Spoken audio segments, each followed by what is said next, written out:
Hey everyone, welcome back to Veteran Game, the channel where we tell it like it is, no matter how many teaspins it takes. If you love real talk about new releases and gaming's biggest debates, hit that like button, subscribe, and let us know in the comments. Are you Team Tetris or Team Puyo? Alright, today we're diving into Puyo Puyo Tetris 2S, the brand new puzzle mashup dropping as part of the Switch 2's launch lineup. Is it an essential addition to your new system or just a recycled box with a new label? Spoiler. If you already own Puyo Puyo Tetris 2, you might want to hang on to your wallet. Let's get this out of the way. If you've never played Puyo Puyo Tetris before, you're in for a good time. This is still one of the wildest, most addictive crossovers in puzzle gaming. Whether you love clearing lines or popping blobs, the core gameplay is just as frantic, competitive, and weirdly charming as ever.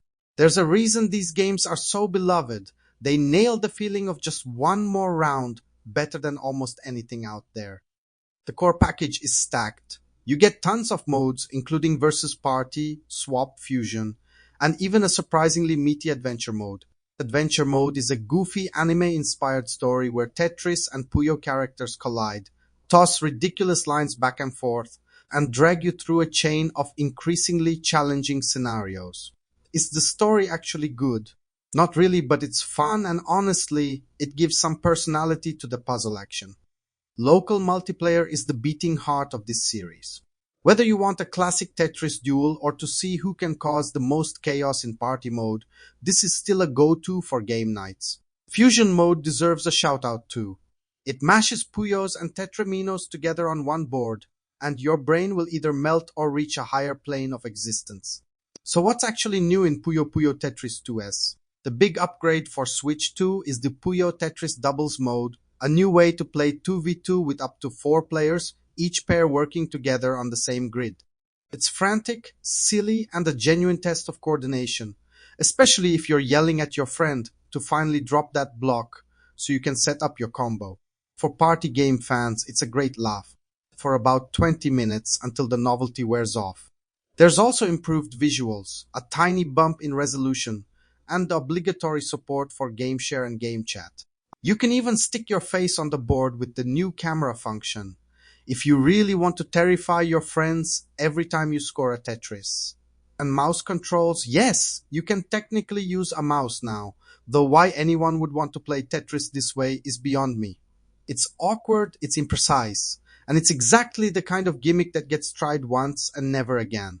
But if you already own Puyo Puyo Tetris 2, the bad news is that's pretty much it.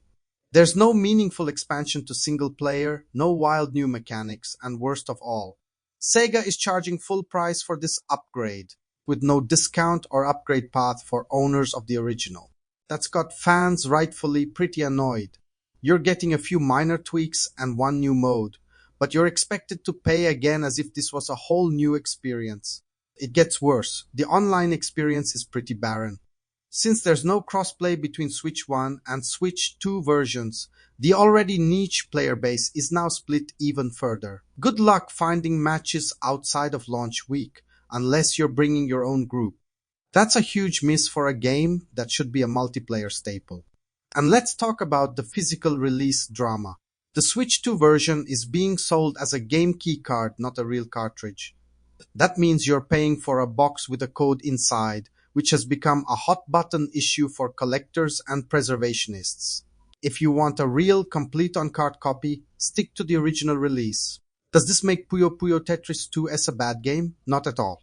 If you skipped the series before, this is the best and most feature-rich version you can get right now, with endless hours of puzzle action for solo players and friends.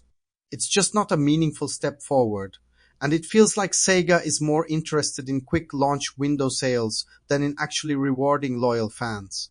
The mechanics are as sharp as ever. Every mode is tuned for high skill ceilings but also plenty of accessibility, meaning you can have a blast whether you're a puzzle newbie or a hardcore competitive player.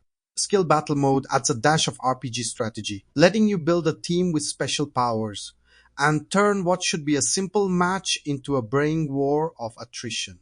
Not everyone will love it, but if you want variety, it's here. Is it fun? Absolutely. Addictive? For sure. Worth double dipping if you own Puyo Puyo Tetris 2 already? Honestly, no. Unless you're dying to play doubles mode or need every game on your new Switch too, there's just not enough new here. For newcomers though, you're getting a polished, content-rich puzzle game that'll keep you busy for a long, long time. For returning players, it's the same old song, just remixed for a new console. So here's the final word. If you've never played Puyo Puyo Tetris 2, this is the version to get. It's perfect for quick sessions, parties, or competitive ladder climbing, and you'll absolutely get your money's worth, assuming you buy at a reasonable sale price. For veterans, there's nothing game-changing to see. Save your cash and maybe Sega will actually deliver a true sequel next time. Thanks for hanging out with Veteran Game. If you agree, disagree, or just want to drop your wildest Tetris stories, leave a comment below. Hit that like, subscribe for more honest reviews, and as always, keep those combos going.